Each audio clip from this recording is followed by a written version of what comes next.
Can we have the next question for brother on my right?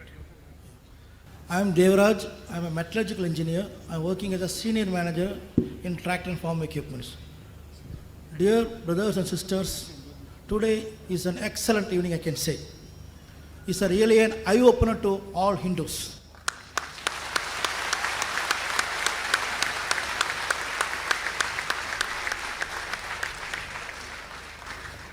And I was really amazed, astonished, surprised and whatnot about the illustrations given by Dr. Zakir from various Vedas Upanishads.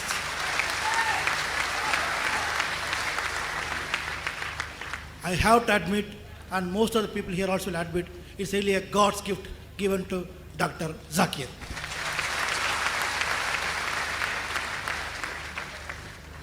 One thing I could notice here is the specification is very clear in Islam for the human being to be followed. In Hindus, it's not clear. It's there, it's not clear. Lot of misinterpretations are there. Lot of interpretations and opinions, beliefs is based on. There it is there, but in a different format. My request to the organization is to call Hindu scholars and Hindus and arrange for a debate so that truth will come to surface.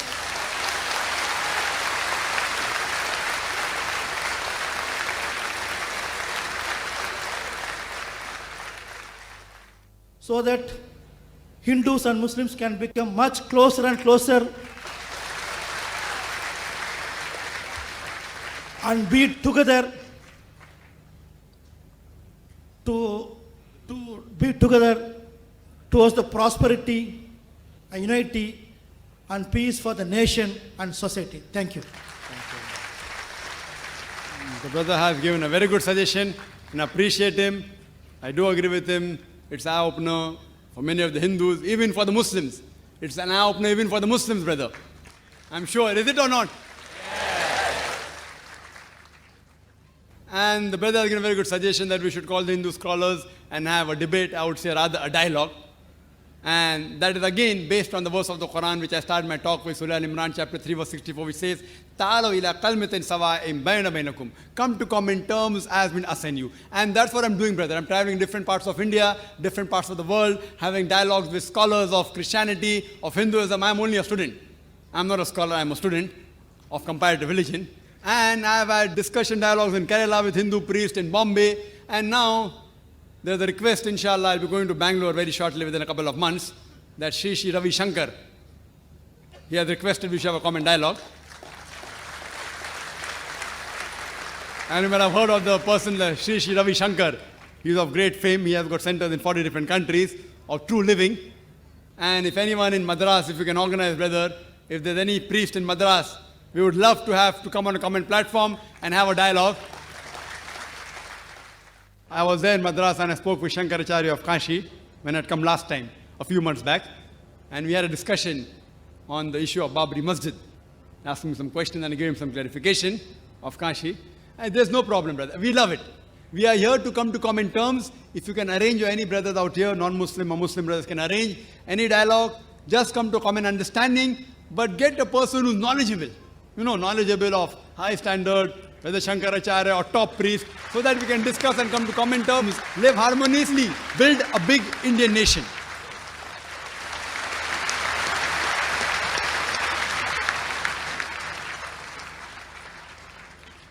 Do we have a question from a non-Muslim Yes, sister? exactly. Question from a non-Muslim friend of mine. She is asking me within you Muslims itself, you have confusion. When you meet, you ask first. The question is whether you're a Wahhabi or a Sunni, whatever. These kind of questions, there is a confusion between you itself. What do you want us to follow? What is that we can exactly come follow and... The sister asked a question that the non-Muslim sister asked. There's a confusion among the Muslims. When you meet, you ask, you are a Wahhabi, or are you Hanafi, or a Shafi, or a Maliki? So there's a confusion amongst the Muslims. So what's the reply? I do agree with the non-Muslim sister that unfortunately many Muslims call different names. But when I tell the Hindus to go back to the Vedas, I tell the Muslims to go back to the Quran.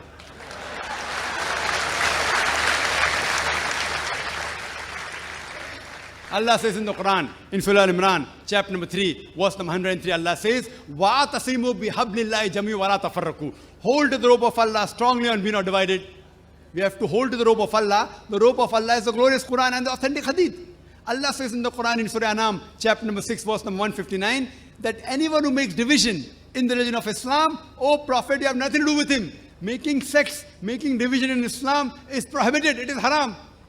But when we ask the Muslims, what are you? Some say I'm a Hanafi, some say I'm a Shafi, some say I'm Hanbali, some say I'm a Salafi. What was the Prophet? Was the Prophet Hanafi? Was he Shafi? Was he Hanbali? Was he Malaki? What was he? He was a Muslim.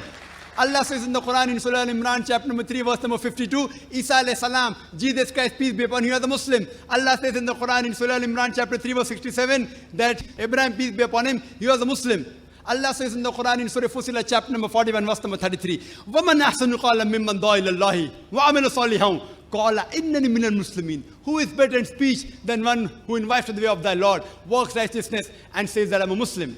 Our beloved Prophet Muhammad sallallahu alaihi wasallam was a Muslim.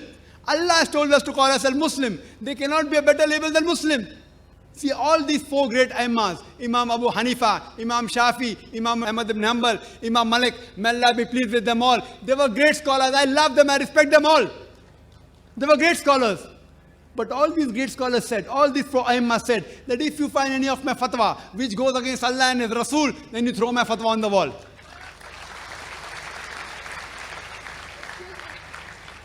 So here if you analyze that all these imams that came, they came not to make a new sect, they came for the people to go back to the original scripture, the Quran, the Sahih Hadith.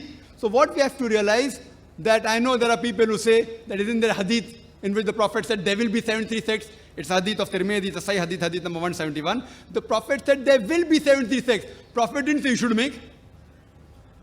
Prophet knew that even though Allah says don't make, you're bound to make.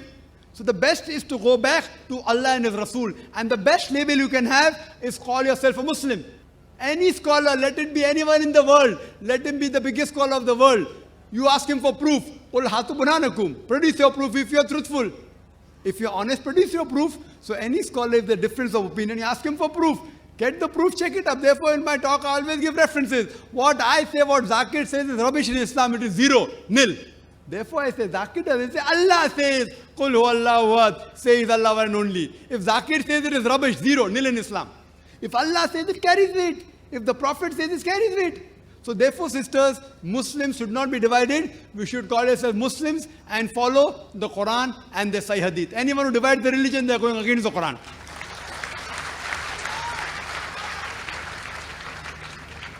Yes, brother. Can you pose a question? Dr. Mahadevan, practicing medical practitioner. Day before yesterday, I attended Mr. Abdur Rahim Green's lecture. There was a question posed to him by a medical student. She asked about paradise. Those who practice Islam go to paradise and the rest of the people go to the hell. Is it the answer given by Mr. Abdur Rahim Green was not convincing? Can you please explain? Thank you. Brother, the question somebody asked Brother Abdur Rahim Green that those who practice Islam will go to paradise, those who don't practice Islam will go to hell. The answer wasn't convincing. I wasn't there. I'm sure Brother Abdur Rahim Green may have given a very convincing reply. Maybe you didn't understand certain of his points. I know him, he's a very good speaker, mashallah. But regarding the reply that will Muslims go to Jannah and non-Muslims go to hell, brother, the requirement to go to Jannah is given in Surah Al-Asr, chapter number 103, verse number 1 to 3. It says, "Wal as inna al-insana fi khusr illa allazina amanu wa amilu salihati wa tawasaw bil haqqi wa tawasaw bis sabr." By the token of time, man is very in a state of loss, except those who have faith, those who have righteous deed, those who exhort people to truth, that is to dawah, and those who exhort people to patience and perseverance. The requirement for any human being to go to Jannah is 4 things: Iman, faith, what I discussed, pillars of Iman; righteous deed; exhorting people to truth; and exhorting people to patience and perseverance. If any one of these 4 is missing, under normal circumstances, you shall not go to Jannah. Only by calling yourself Abdullah, Muhammad, Sultan, Zakir will not take you to Jannah. Just by saying, I am a Muslim, you don't go to Jannah. I said in my talk, Allah says in Surah Ankabut, chapter 29, verse number 2, just by saying you believe, just by saying I am a Mu'min, I am a Muslim, do you think you'll go to Jannah? Allah will surely test you. So just by saying I am a Muslim, we will not go to Jannah. A person who practices Islam, Islam comes from the root word salam, which means peace. It also means submitting a will to God. A person who submits his will to God is called a Muslim. So a person who follows the religion or submitting his will to Almighty God is a Muslim. So anyone who submits his will to Almighty God, whatever his name may be, he will go to Jannah. So criteria to go to Jannah is having Iman. In all the pillars I mentioned, Almighty God is there. You have messengers about the hereafter, about his books, etc. Doing righteous deed and submitting a will to Almighty God. If you submit your will to Almighty God, in Arabic it is called as religion of Islam. But it doesn't mean that if you live in Pakistan or live in Saudi Arabia, you go to Jannah. No. All the people in Saudi Arabia, all in Pakistan, Allah alone knows whether they go to Jannah or not. The person who go to paradise, brother, is one who obeys the commandment of Almighty God.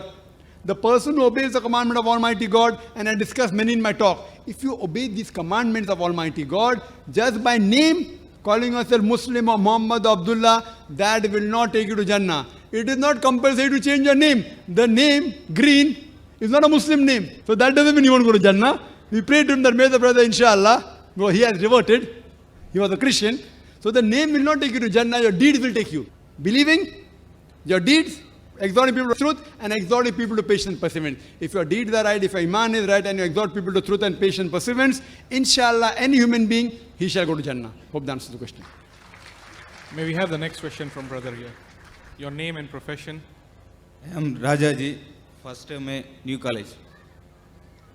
And my views are so controversial to him. So, but it is my duty to put my question. He has said that Krishna has married to 16,000 wives. And why can't a Muslim to marry 4 or 5 wives? This shows that you two religions are united in suppressing the human rights. You have said that you may say that women are so attractive, but it's a personal perspective. And if you find so, your views are corrupted and your mind is corrupted. The concept of beauty itself is also changing. Once Cleopatra was beautiful, but it is not so. Now Aishwarya Rai ranks first. And you are also suggested for the original text, but it creates only the fanatics and fundamentals. When you are convinced to a particular religious ideology, you find no wrong in your crimes. That is the thing which happened in Gujarat, where 2,000 Muslims are murdered in the streets. No God has come, only communists and some Democrats' efforts were there. People are renouncing all the religious values. And for you like persons that it has come to as shock values. Religion is failed and not the people. So please allow the people to free and allow them to join their social movements like communist and Naxalbari movements. That is. The brother, I believe, is a communist. He's asked a very good question. He's saying that if Hinduism allows and Krishna has married 16,108 wives and Islam allows, so Hinduism and Islam is joining in suppressing the women, according to you. According to him, brother, he's saying Cleopatra was beautiful, today she is not. Aishwarya Rai is number one. For you, not for me. So what is beautiful for you may not be beautiful for me. I do agree with you. It is a perspective. I do agree with you. Aishwarya Rai may be number one for you, not for me. So we realize, brother, the concept of difference changes. And I gave the example. What is modest in America is not modest here. What is modest here is not modest in America. Who's to decide? I do agree with you. If you think that marrying more than one wife is suppressing the woman, who's going to take care of the millions of women? You. Who will take care? Will your communist movement take care? Allah, in the glorious Quran, gives you the solution to the problems of humankind. The solution doesn't go down your throat. I'm asking you a question today. There are millions and millions of women more than men. Who's going to take care of them? Who? Even if you give them charity every month, that charity will not be sufficient. See, man and woman have been made sexual by nature. Allah says in the Quran, in Surah Rum, chapter number 30, verse 21, yes, put love and mercy between their hearts. I am a medical doctor. I am a medical doctor. A woman cannot remain virgin throughout her life. Cannot, it's not possible. What are you going to do? What will happen? They go to prostitution. What will a communism do for them? What is the solution? No solution. Allah gives the solution, our creator. The solution doesn't go down the throat.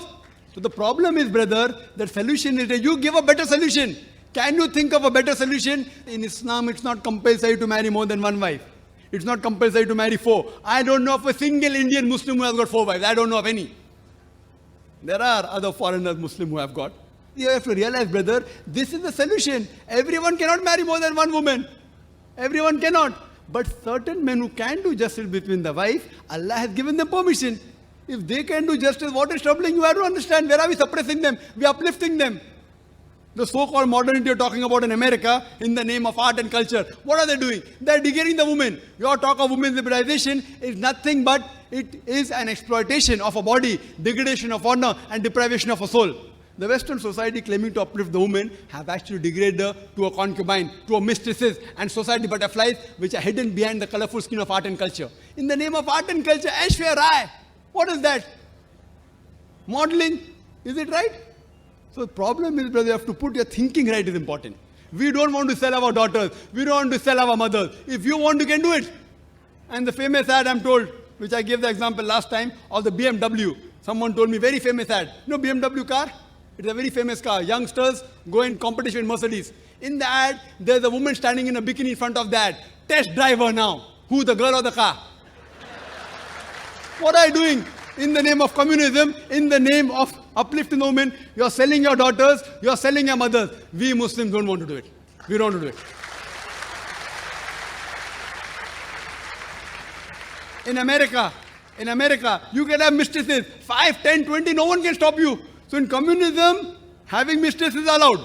Having more than one wife, you have to give her rights, you cannot ill-treat her, you have to give her honor, you have to give your property. That doesn't go down your throat. Who's degrading the woman, you or me? You know, in America, one of the most advanced countries, these Americans who talk about that Islam degrades the woman, do you know, out of those people accepting Islam, today Islam is the fastest growing religion. Out of those people accepting Islam, 2/3 of the people are women. If Islam degrades the woman, then why are the American women accepting Islam? Why are the American men accepting Islam? Who forced Dr. Abu Amna Bilal Philippe to accept Islam? Who forced Brother Abdul Rahim Green to accept Islam? Who? If you see the women, 2/3 of the people are women. They are accepting Islam. Why? If Islam degrades the woman, why will they accept Islam? Because they know that Islam gives security to the woman. Islam uplifts the woman. That security may not go with your purpose of making money in art and culture. Like the politicians, they want to divide and rule. These people of art and culture talking about uplifting the women, beauty contest, they're selling cosmetics. They make billions of dollars. You know that the beauty contest for what? In the name of beauty contest, they're making billions of dollars. So just because they want to make billions of dollars, many of them want to go and see. So if you realize, brother, we don't believe in exhibiting our women in front of public. We respect them, we love them, and we revere them. We don't want to degrade them.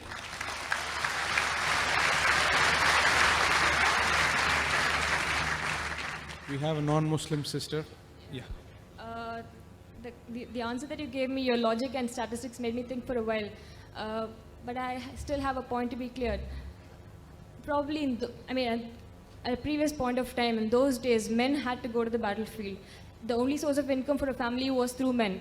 But now times are changing, and probably in the future, times will still more change, and women might go to the battlefield, and right now women are going for jobs, and probably the mortality rate for women might increase too.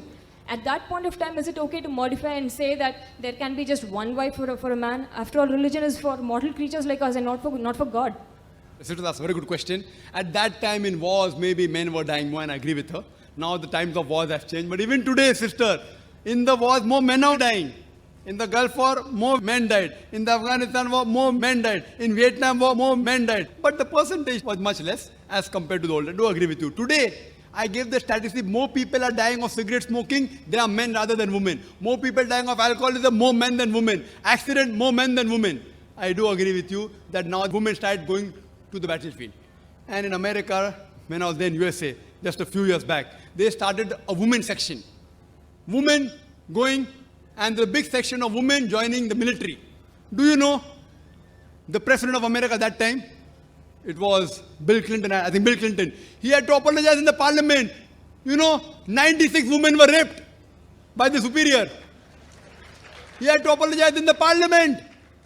Majority of the women that take part in this battlefield, they are raped by the superior. When you have shoulder to shoulder going to war, what will happen? See, this is statistics. Sister, this is statistics of America. The problem, I do agree with you. Sister, I do agree with your question. Your question are innocent because you don't know the statistics. Do you know the statistics? I do agree women are going for a job. In America, do you know? In America, every day, according to the statistics of 1996, US Department of Justice, 2,713 women are being raped every day. Every 32 seconds, one woman is being raped. We are here in this auditorium for the past 3 hours. For the past 3 hours, more than 300 women may have been raped in USA till the time I am here. Why?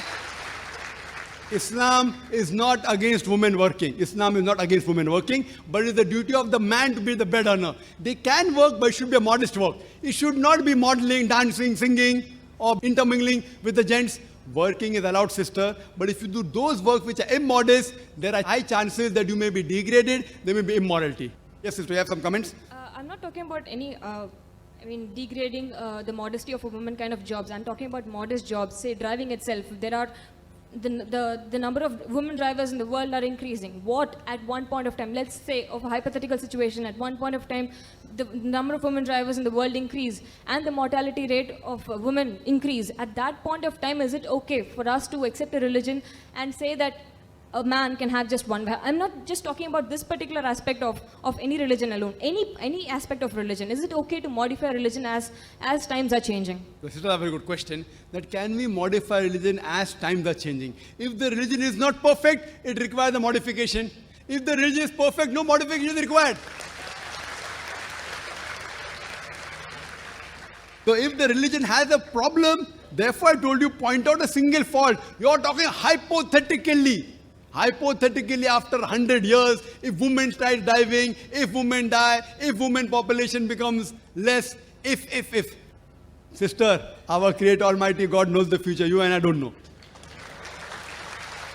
He knows the future. He said a man is permitted to have more than one wife. Not compulsory, even if I agree with you.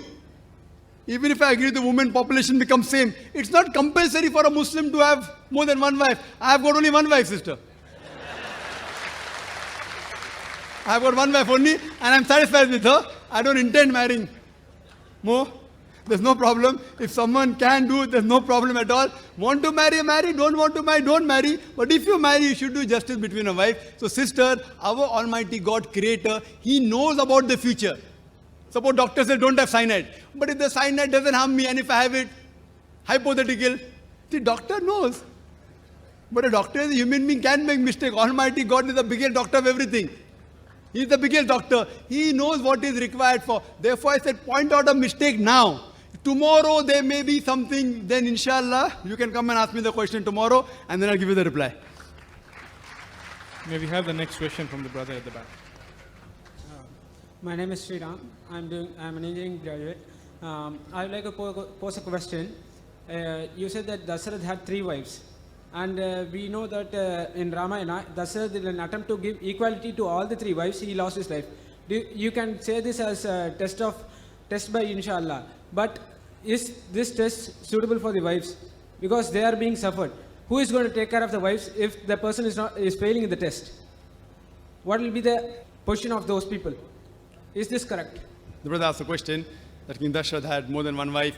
While giving equality to the wives, the women suffered. That's what he's saying. So that's a test. The Quran says suffering is a test. So when I studied from MBBS exam and I slogged out. I used to slog out. Believe me, even if you give me $1 million, I would never like to appear for my medical examination again. I slogged out for the degree. So all the suffering, it is a test. It is a test. So here we realize that's a test for her. If she behaves like a good wife, that woman, and follows the commandments of Almighty God, does the duty of a wife, even if the husband does or not, she will pass the test. The husband may fail the test. So this life, brother, is a small portion.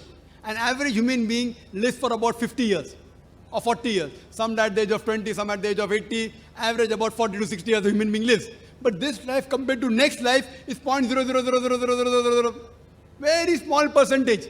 So if I tell you that in this small percentage compared to next life, I'll give you pain. In next life, whatever you want, you'll get. You say, I don't mind. You do what we want. Give me pain. Next life, I will get what I want. So good businessman will say, I don't mind. trouble and pain. Like before the examination, we slog out. We don't sleep also. Why? Because we want to pass the examination. Similarly, if the wife undergoes certain trials and tribulation, whatever it is, if she follows the command of Almighty God in the Quran, she will go to paradise. If the husband doesn't follow, he will not go to paradise. If he follows, he'll go to paradise. Hope that answers the question.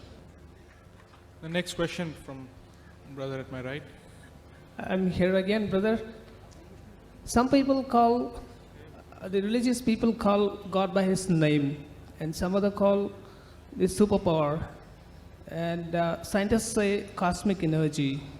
And parapsychology, it says superconscience. So superconscience, that is, this parapsychology subject itself proves that God is existing, it is always there. Brother, can you please Yeah. repeat What I'm trying to say is, Can you please repeat your question slowly? yeah. Somebody, see, people call God according to their knowledge, the level of knowledge, right? See, somebody call superconscience, some people say superpower, supreme being and all that. So let me take the term cosmic energy. The energy which existed from the beginning and which created the world, according to the scientists I'm talking to you. Because, you know, some people say it's a fabricated one. It was fabricated by the Roman Emperor Constantinople in AD 325 in Nicaea conference. They fabricated the teachings. And in that they say God rested on the seventh day. I don't want to mention the religion's name. And if the cosmic energy is going to rest, certainly everything will collapse within few moments. And I would like to know what this cosmic energy was doing before the creation, and right from the creation till the end of the human race, and what is it going to do after this? After the existence of this world. Thank you. I think the speaker has got the Brother asked the question that some people call super conscious, some people call superpower, some people call cosmic energy. Whether whatever name you give, it should be correct name. If it is the wrong name, we don't accept it. Some people give a correct name, superpower, no problem. Super being, no problem. Certain names may be correct, certain names may not be correct. One of the names you say is the scientists say cosmic energy. And one of the religions said Almighty God rested on the seventh day. You are giving a quotation from the Bible. Book of Genesis, chapter number 2, verse number 2. Almighty God rested on the seventh day. So if cosmic energy rests, whole thing will collapse. I agree with you. So we disagree with that scripture. And regarding calling God cosmic energy, I don't agree. God is the creator of the energy of the universe. He is not cosmic energy. He is more superior than that. He has created everything. And everything is dependent on Him. So as far as the religious scripture says God rested, we don't agree. God doesn't require rest. Allah says in the Quran, in Ayatul Kursi, chapter number 2, verse 255, that Allah does not require to sleep. He does not require to rest. So Almighty God does not require rest. This definition of Almighty God is wrong. The right definition, if you read in the Quran, He said doesn't require rest. And if you give any name which is correct attribute, we have no objection. If you give the wrong attribute, there's a problem. Today, scientists are not eliminating God. They're eliminating models of God. Hope that answers the question. I would request our non-Muslim brothers and sisters to please come up and stand near the mic so that we are able to identify and give you a chance to pose the question. Yes, sir. My name is Kalai Selvan. Doctor already said the last messenger is Muhammad Nabi. I heard through my friend that Jesus Christ come again. Is it true or not?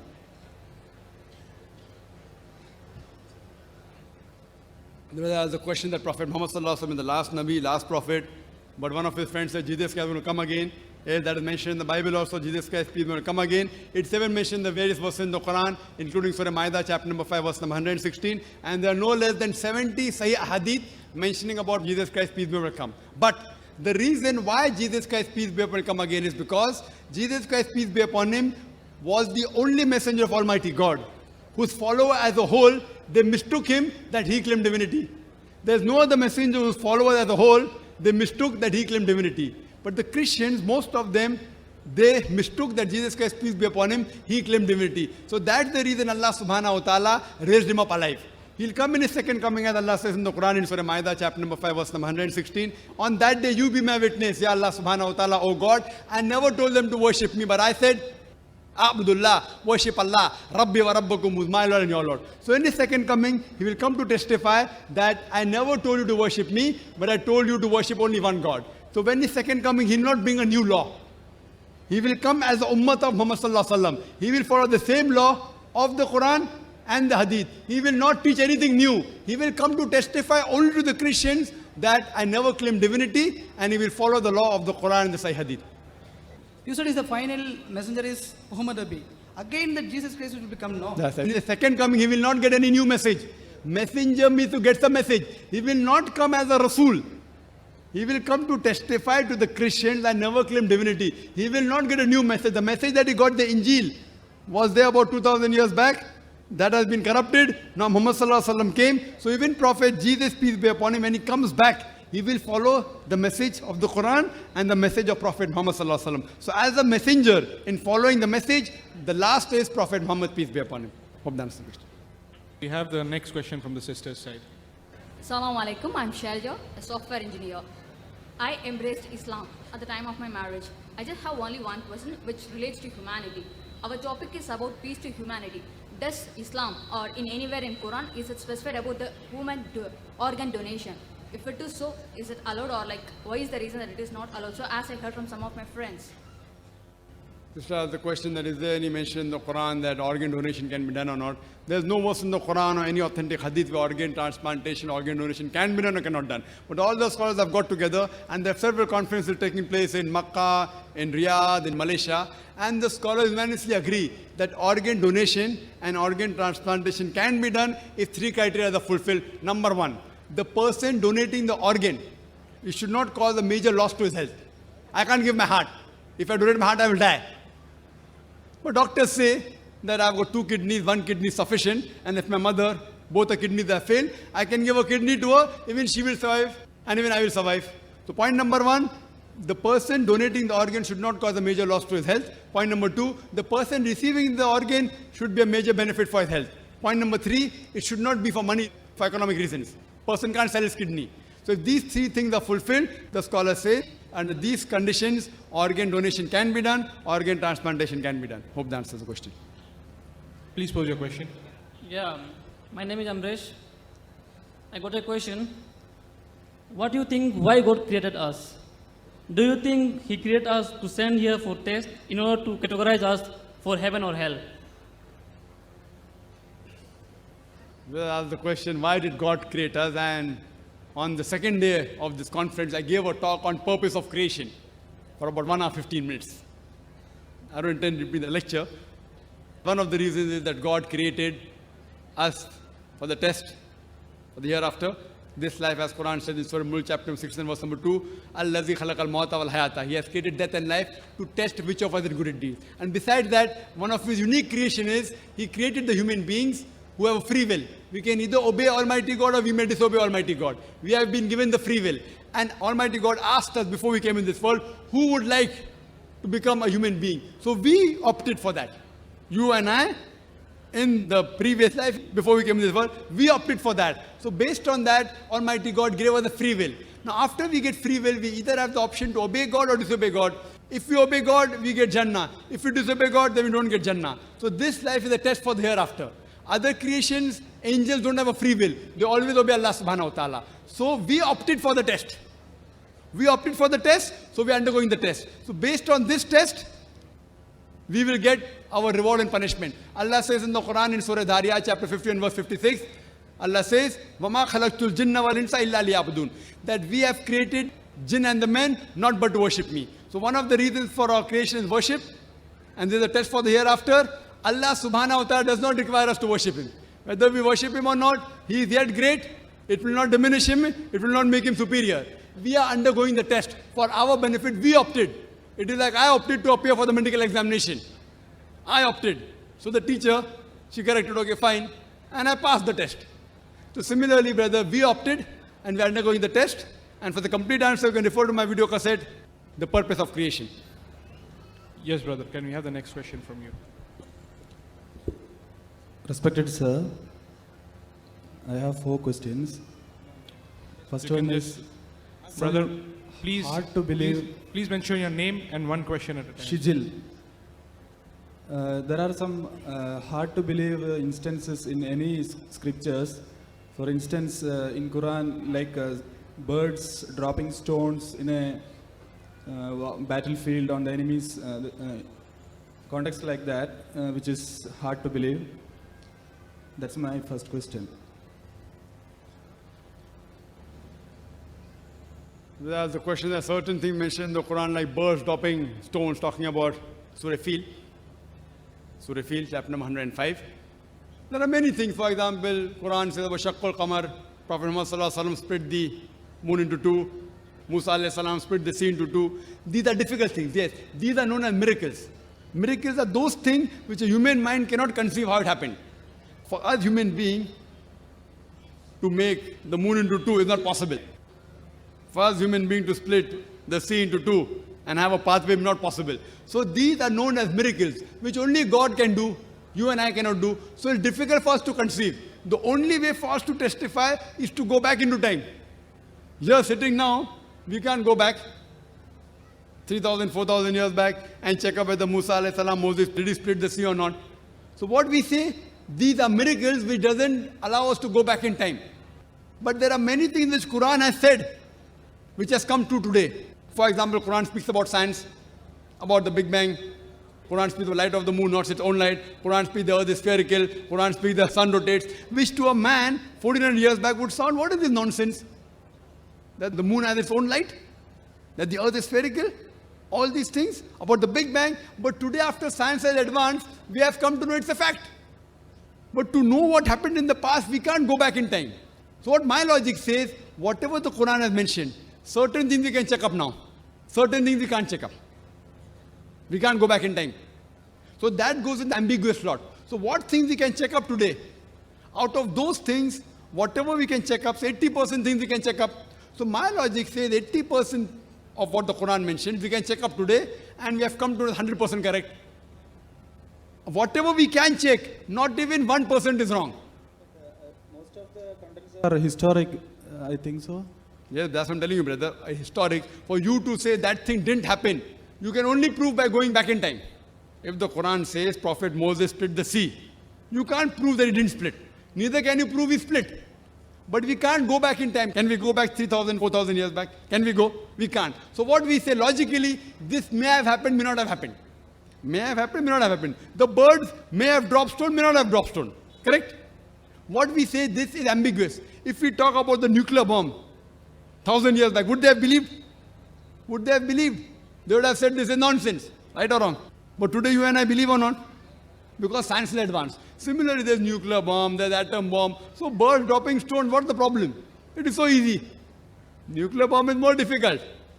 So here we realize we cannot go back in time. So what my logic says, whatever we can testify today, whatever we can analyze today, out of that, 100% has been proved to be correct. 20% we can't analyze, we cannot go back. We can't go in future. We cannot prove scientifically whether there's heaven or hell. So you'll ask me, Brother Zakir, you're a medical doctor. How do you believe in heaven and hell?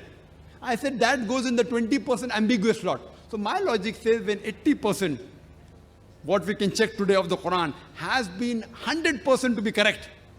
Not even 0.1% is wrong. So my logic says what 20% is ambiguous, inshallah, God willing, even that will be correct. Maybe science will advance after 50 years, after 20 years, we'll come to know about life after death, we may come to know about heaven or hell. So my logic says there's a logical belief that when not even 0.0001% has been proved wrong of the Quran, 80% is 100% correct. So my logic says, inshallah, the 20% which we can't verify by going back in time or going in future, even that inshallah will be correct. Hope that answers the question. May we have the next question from brother here. Hello, I'm Ashok here. I'm doing my MA Economics in Loyola College. So my question is that in this time of, at this time of this, like every world is in a very distress. We are in a way of, we want peace. Whether there is a region, whether it's a religion peace or whatever it is. We need peace, we need some humanity.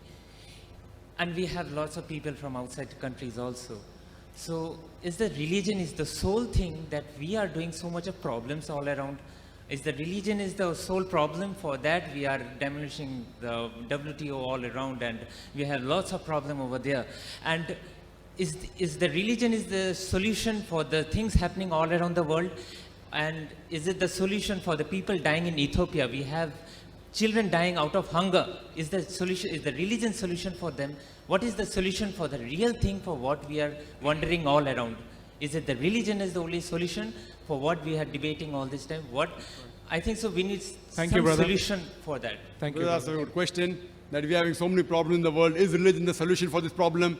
There are so many people dying in Ethiopia. Is religion the solution? Brother, the religion which is true is the solution.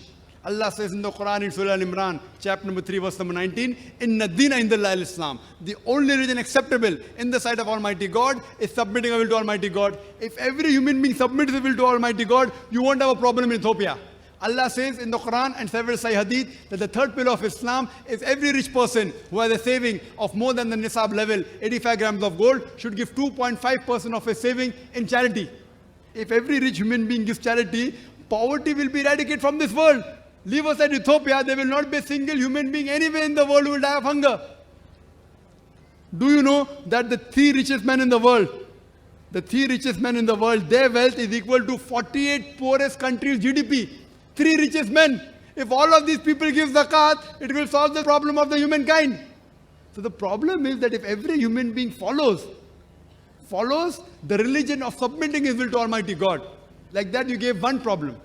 Any problem you get, Alhamdulillah, the glorious Quran has the solution to the problem. Follow the right religion and you'll get real peace. Do we have a question from the sister's side? Yeah, there's a question from the non-Muslim sister. Assalamu alaikum. When a Muslim is in a non-Muslim's house at the time of prayer, at the time of salah, can he or she do his prayer in their house? Or what is the right way to do it? And can a Muslim take prasad from the temples? Sister, there are 2 questions. Number 1 is, can a Muslim pray in the house of a non-Muslim? As long as there's nothing which is wrong in the house, as long as there's no idol in the front, as long as the place you're praying is a clean place, you can pray any part of the world. Our beloved Prophet Muhammad Sallallahu Alaihi Wasallam said, it's mentioned in Sahih Bukhari, volume number 1 in the book of Salah, that the whole world is a mosque for the believers. So as long as the place is clean and doesn't break any rules of the Sharia, there's no idol in front, you can very well pray. Regarding taking prasad. Prasad is a food which is given by the Hindus in the name of deities and gods. Allah says in the Quran in no less than 4 different places. In Surah Baqarah chapter number 2 verse number 173. In Surah Ma'idah chapter number 5 verse number 3. In Surah Anam chapter number 6 verse number 145. And in Surah Nahl chapter number 16 verse number 115. Hurrimat alaykumul maytutu waddamu walahmul khanzir. Wama uhilla li ghayril bi. Forbidden for you for food are dead meat, blood, the flesh of swine, and any food on which any name besides Allah's name is taken. So eating prasad is haram. It's not permitted in Islam. But we know many Muslims, we don't want to offend. We don't want to offend our non-Muslims. So what they do, some of the Muslims, they say Bismillah and have it. So tomorrow you'll say Bismillah and have alcohol. After that you say Bismillah and have pork. Eating any food on which any name besides Allah's name is taken is prohibited in Islam. How to deal with them? You can refer to my video cassette, Dawah or Destruction, which shows you a way how to convince the non-Muslim regarding the concept of prasad and how to convince them through their scriptures about the true concept. Hope that answers the question. The next question from the brother at the back. Yes. I want to make one thing clear. Is everything test of Allah? Is everything a test of Allah? But that was the question, that is everything a test of Allah? This life is a test. Sometimes we are self-created problem for us. So this life, brother, is a test for the hereafter. Then you mean to say that nobody reaches heaven because to hell is human. The brother said that if that's the case, then nobody reaches heaven because it is human to her. And I agree with you, brother. I agree with you totally. It is human to her. Everyone will make a mistake. That's the reason our beloved Prophet said, and I mentioned in my talk on the second day, that no one can enter Jannah without the grace and the mercy of Allah subhanahu wa ta'ala. I said that in my talk. That we human beings make mistake, but Allah is forgiving. He is Ghafoor, He is Rahim, He is merciful, He is beneficent, and He forgives His people. But even He has rules and regulations. Even He Himself doesn't just say, okay, fine, you look good, I forgive you, you don't look good, I don't forgive you. He has got His rules and regulations for the human being mentioned in the Quran. So you can only go to Jannah with the mercy of Almighty God. If Almighty God catches every mistake of yours and gives you a negative point and gives you a positive point for all the good deeds that you do, then no human being will enter Jannah, not even Prophet Muhammad sallallahu alaihi wasallam himself. That's what the Prophet said. It's the hadith of the Prophet. It's mentioned in the Quran that Allah will multiply your good deeds by 10 times. But your wrong things will only count as one. So because of this mercy of Almighty God, He forgives many of His mistakes. The only thing which will not forgive, it's mentioned in the Quran in Surah Nisa, chapter number 4, verse 48, and Surah Nisa, chapter 4, verse 116, that the sin which Allah will never forgive is the sin of shirk, associating partners with Almighty God. Any other sin, if He wants, He may forgive you. Because associating partners with Almighty God is a sin which is the biggest of them. Hope that answers the question. Do you have a counter question, brother? Yeah, then you mean to say that a person who is doing all good deeds and making an error in having 3 wives but not treating them equally, will it be, will he be attaining heaven? Well, the Will question that- is, will yes, that sir. not I understood your violate question, that if a person, if he has 3 wives and doesn't treat all his wives equally, can he go to Jannah? He can go, why not? Because see, for us to be absolutely pure, you yourself said it is human to err. With all the good things, something evil thought may come in your mind, even that's wrong. So, if you make mistakes, you ask for forgiveness. A person who doesn't treat his 3 wives equally, if he asks for forgiveness, Allah may forgive him. Allah may put him in Jannah. His other good deeds may be so much that Allah will forgive this. So that depends on Allah subhanahu wa ta'ala, who's the master of the day of judgment. A person should treat his wife equally. But if he doesn't treat, he may go to Jannah, may not go, depending upon all his full life put together. Allah is the master of the day of judgment. He may go, he may not go. If he asks for forgiveness, Allah may forgive him. Hope that answers the question. We'll take this. Yes, brother, you have. So, what are the halal or allowed means of entertainment in Islam? What about the role of music? And what about Sufi vision of Islam? Does it come inside the framework or is it outside? Brother, what are the halal ways of entertainment? Entertainment is your perception. What's entertainment for you may not be entertainment for me. Like people today are being entertained. They're getting knowledge and entertained. This is halal. So, the halal way of entertainment are those entertainment which doesn't go against the Quran and the Sunnah. What is mentioned haram in the Quran and the Sahih Hadith, if you abstain from that, all the other ways are halal. As far as music is concerned, the Hadith of Beloved Prophet Muhammad Sallallahu Alaihi Wasallam, that music is not permitted except for duff. Except for the duff, one-sided open drum. All the other music is not permitted because it takes you away from Allah subhanahu wa ta'ala, takes you away from remembrance of Allah subhanahu wa ta'ala. That's the reason it has been prohibited. And the third question was, the Sufi thing of Islam. Sufi is an Arabic word, comes from Suf. It is again more of a deviation. In my earlier answer I told you, the right concept is following Quran and the Sunnah. So if you follow anything which is not mentioned in the Quran and the Sunnah and say it's part of Deen, then it's a deviation. Most of this is a deviation that you have of the Sufism. It's more of a deviation. It's not. The right Islam is following Quran and the Sunnah. Any scholar says anything, let him, any scholar, you have to go and see in the Quran and Sunnah. Any other source. The right source is Quran and the Sahih Hadith. Most authentic English translation, most authentic, in your opinion? Most authentic English translation, brother, the Arabic is the word of God, is 100% without any error. All the translations are human work and they're bound to have errors. So they cannot be error-free translation. Yes, but amongst the translations available, the good one that I feel, one of them is the Sahih International. The English translation I'm talking about. Other languages you can ask the local people. In English, one of the good translation I feel is the Sahih International, which has been translated by 3 ladies who originally American, they were Westerners they were, and they accepted Islam. Sahih International, the copy which I gave to the brother earlier. And if you want, I would like to give you also, inshallah, after the talk, you can contact Brother Ashraf. He will give you a copy of the Sahih International and you can read the translation. Hope that answers the question. Thank you very much. You're most welcome. Okay, we have a non-Muslim brother at that mic. Can we have the question from you? Yes, brother. Good evening. My name is Sriram. I am a Hindu. Without practicing Islam, do you mean to say it is difficult by practicing Christianity or by Hinduism to go to attain the paradise after death? Well, that's a very good question. That without practicing Islam, can you practice Christianity and Hinduism? Can you go to paradise or you cannot go to paradise? Brother, as I said, the Quran says in Surah Al-Imran chapter 3 verse number 19, Inna Dina Indallah al-Islam. The only religion acceptable to Almighty God is submitting will to Almighty God. If you read Christianity, the word Christianity is not there in the whole Bible. Like how Hinduism is not there in the Hindu scripture, the word Christianity doesn't exist. It's not there in the Bible. The word Christian was used first time in the book of Acts by the people to describe the followers of Jesus Christ, peace be upon him. It was a nickname by the people given of Antioch in the book of Acts if you read. Christian. The word Christianity is not there in the Bible. So Jesus Christ, peace be upon him, preached nothing but Islam. Therefore, he's going to come in the second coming to testify there's nothing like Christianity. Abraham, peace be upon him, Quran says in Surah Al-Imran chapter 3 verse 67, he was not a Jew or a Christian, he was a Muslim. Abraham, peace be upon him, taught Islam. Moses, peace be upon him, taught Islam. Again, Islam. Don't think Islam is okay, fine, I have to have a Muslim name, I have to live in an Arab country, I have to have a Zakir name, Abdul. Islam means submitting a will to Almighty God. If you submit a will to Almighty God, you're a Muslim. Jesus Christ, peace be upon him, said, it's mentioned in the Gospel of John, chapter number 5, verse number 30. I can of my own self do nothing. As I hear, I judge, and my judgment is just. For I seek not my will, but the will of Almighty God. Anyone who says that I follow not my will, the will of Almighty God, he's a Muslim.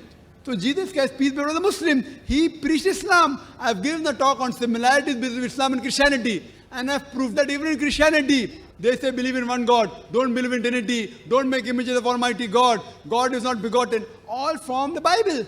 From the Bible I've proved how to offer salah. From the Bible, about zakat, about hajj, should not have alcohol, about modesty from the Bible.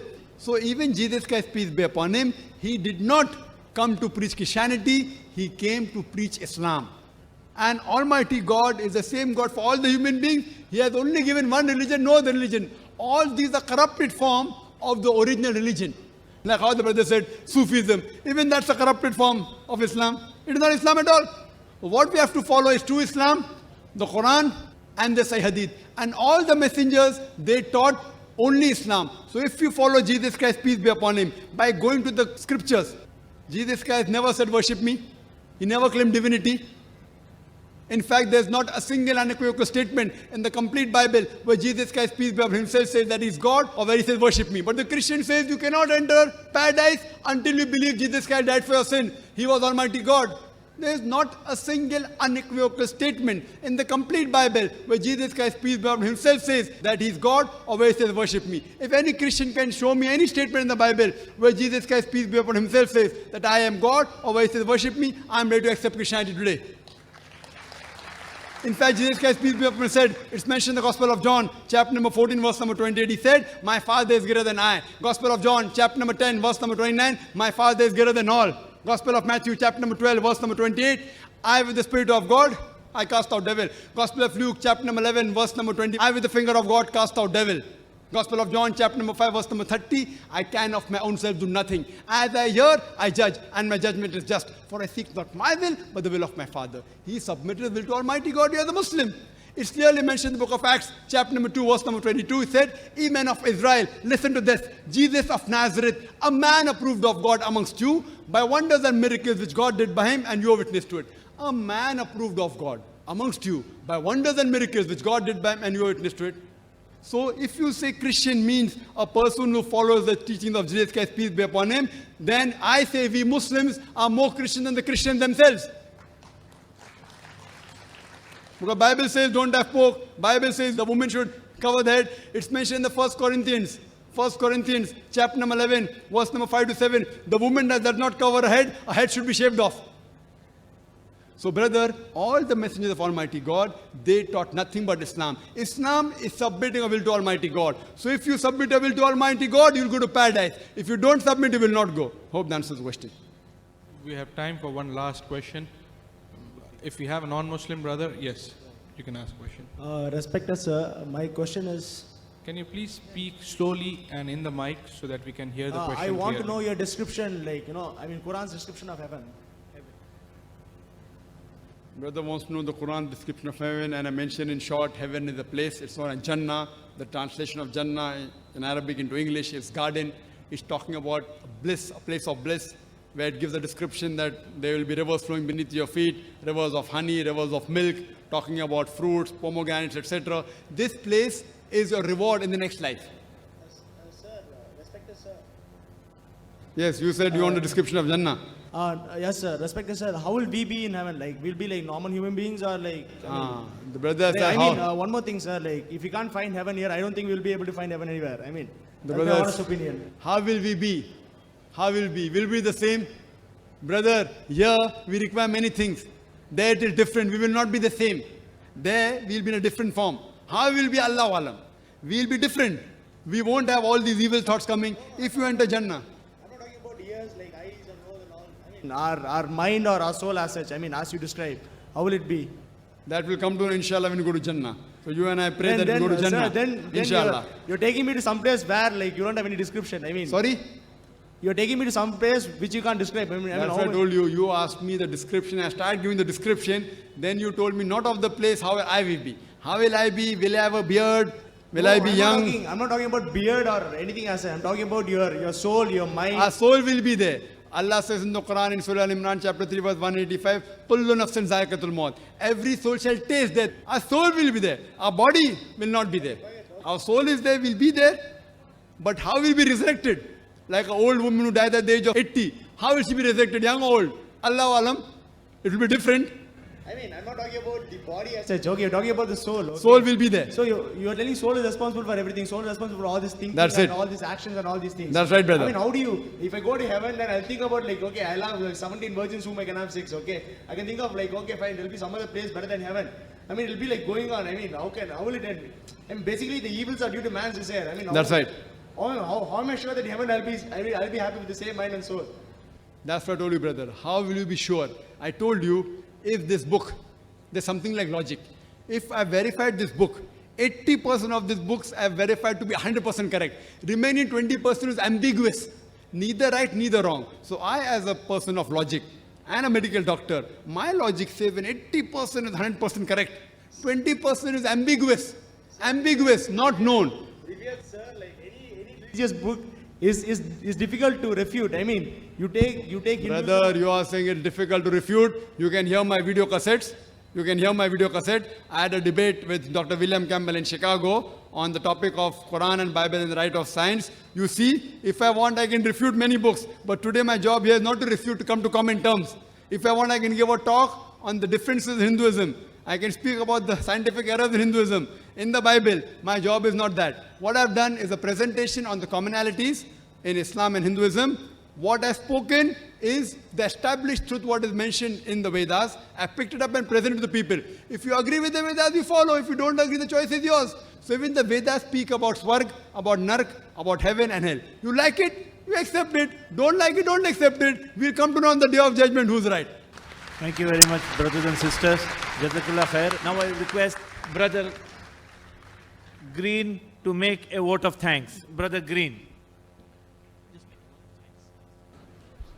I would like to thank the people of Chennai for coming for this marvelous talk by Dr. Zakir Naik. We learned a lot tonight, alhamdulillah, and I hope that we're all going to use this knowledge for the benefit to, inshallah, let other people know about this beautiful religion of Islam. And would also like to congratulate all the brothers and sisters who partook in making this fantastic exhibition such a great success. Alhamdulillahi Rabbil Alameen. Allahumma salli ala Muhammadin wa ala alihi wa sahbihi wa sallam. Thank you very much. Jazakallah khair, brothers and sisters.